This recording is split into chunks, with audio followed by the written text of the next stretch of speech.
لا یکلفُ نفسا الا وسعها، اللہ تعالیٰ کسی کو بھی اس کی وسعت سے زیادہ کا مکلف نہیں فرماتے، کسی بھی شخص کو ایسا کام کرنا اس کے ذمہ فرض نہیں کرتے جو اس کی وسعت سے باہر ہو۔ تو جو غیر اختیاری خیالات آتے رہتے ہیں، انسان کے اپنے اختیار کو اس میں دخل نہیں ہوتا، بعض لوگ اس سے بھی پریشان ہوتے ہیں، تو اس میں پریشانی کی بات نہیں ہے۔ یہ خیالات جو غیر اختیاری طور پر آ رہے ہیں، آپ نے خود سوچ کر وہ خیال نہیں لائے بلکہ خود بخود آ گیا، تو اللہ تعالیٰ نے اس کو معاف۔ بہت سے لوگ اس غیر اختیاری خیالات کے بارے میں بھی پریشان رہتے ہیں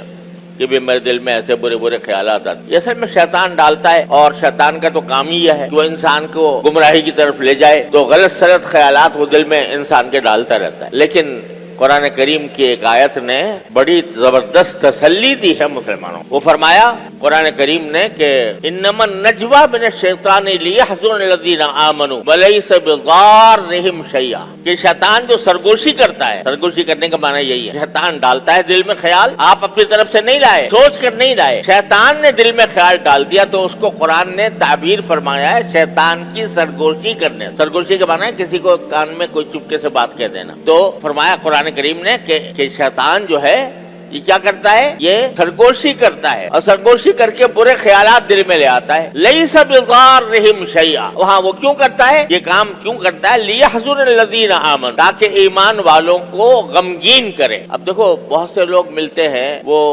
بکثرت اس بات کا ذکر کرتے ہیں، بھائی ہمیں وسوسے بہت آتے، کبھی اللہ کہتے ہیں ایسے وسوسے آتے ہیں کہ اپنے اوپر شبہ ہوتا ہے کہ ہم کافر تو نہیں ہو گئے، اللہ بچائے۔ اللہ تعالیٰ کے بارے میں وسوسے آ جاتے ہیں، اللہ تعالیٰ معاف کرے، انبیاء کرام کے بارے میں آ جاتے ہیں، صحابہ کرام کے بارے میں آ جاتے ہیں، خود ایمان کے بارے میں آ جاتے ہیں، یہ غیر اختیاری وسوسے۔ تو یہ جو غیر اختیاری وسوسے آتے ہیں اس سے پریشان ہوتے ہیں لوگ کہ بھئی کیا کروں میں تو کہیں کافر تو نہیں ہو گیا، میں کوئی اللہ کے ہاں مردود تو نہیں ہو گیا، ایسے خیالات میرے دل میں آ رہے ہیں، نماز میں آ جاتے ہیں، سجدے کے اندر آ جاتے ہیں۔ تو قرآن نے کتنی تسلی کے ساتھ فرمایا کہ انما النجوى من الشیطان لیحزن الذین آمنوا، یہ شیطان کی جو سرگوشی ہوتی ہے، تمہارے دل میں برے برے وسوسے آتے ہیں، یہ سب شیطان ڈالتا ہے، اس لیے ڈالتا ہے کہ تاکہ تمہیں غمگین کرے، تمہیں غم میں مبتلا کرے۔ اس کا کام تو یہ ہے نا کہ انسان کو تکلیف پہنچائے کسی نہ کسی طرح، تو یہ وسوسے ڈال کر وہ انسان کو غمگین کرتا ہے۔ ولیس بضارہم شیئا، اور قرآن نے بڑے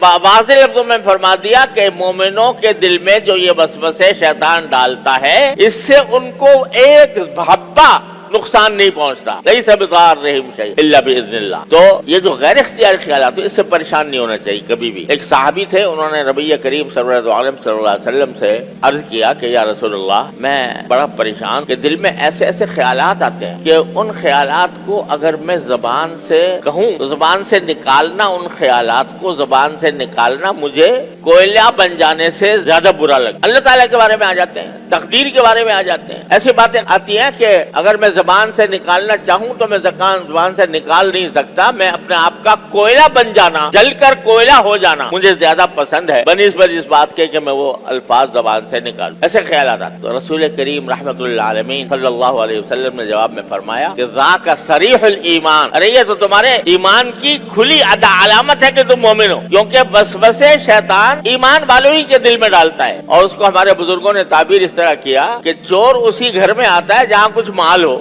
اگر مال ہی نہیں ہے گھر میں اور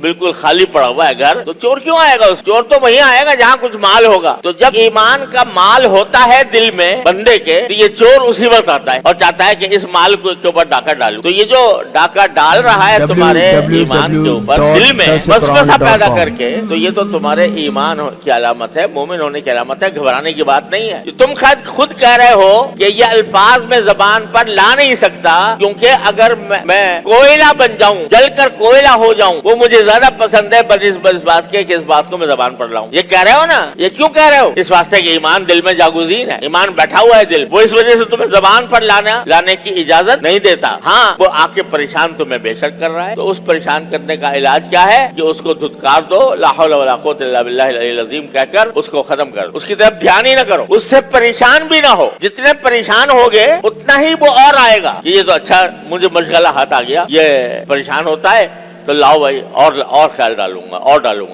اور اگر تم پریشان نہ ہو اور سوچو اللہ کا شکر ہے مجھے یہ میرے ایمان کی علامت ہے، رسول کریم صلی اللہ علیہ وسلم نے ارشاد فرما دیا، گواہی دے دی، قرآن نے کہہ دیا کہ تمہیں کچھ نقصان نہیں پہنچائے گا، تو پھر جب یہ تصور کر کے آدمی اس کو دھتکار دے گا تو وہ شیطان ہے بڑا کمزور،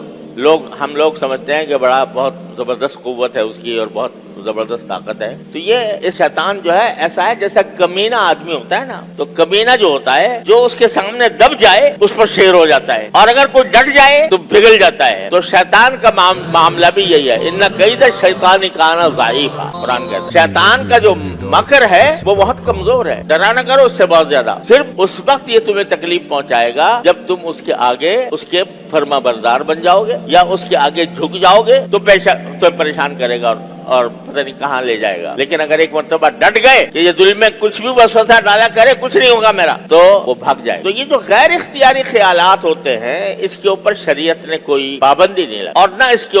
اس کے اوپر کوئی داروگیر ہے، آخرت میں یہ سوال نہیں ہوگا کہ تمہیں فلاں وقت میں یہ خیال کیوں آیا تھا، اس پر کوئی داروگیر نہیں ہوگی انشاءاللہ، لہذا اس سے تو پریشان ہونے کی ضرورت ہے۔ سوشل میڈیا پر سب سے قدیم اور سب سے ریلائبل برانڈ درسقرآن.com